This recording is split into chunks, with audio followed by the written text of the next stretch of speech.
everyone, now I'm going to talk about Chinese just a little bit. So you do like learning some languages that you know, right? Alright, so I want to talk about the Chinese. Okay, like the first word we're giving here is like the Chinese or Mandarins.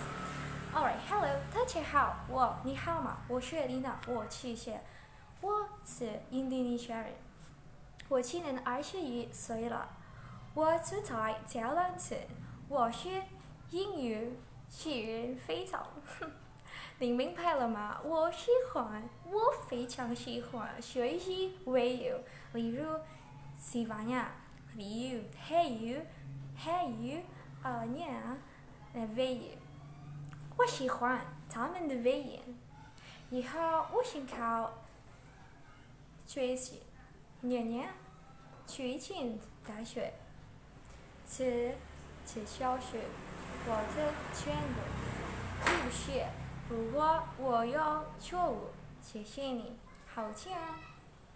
Alright, so this all is Chinese that I want to speak with you. So if you're the like native speaker for Chinese, please correct me if I've got a mistake. Thank you so much.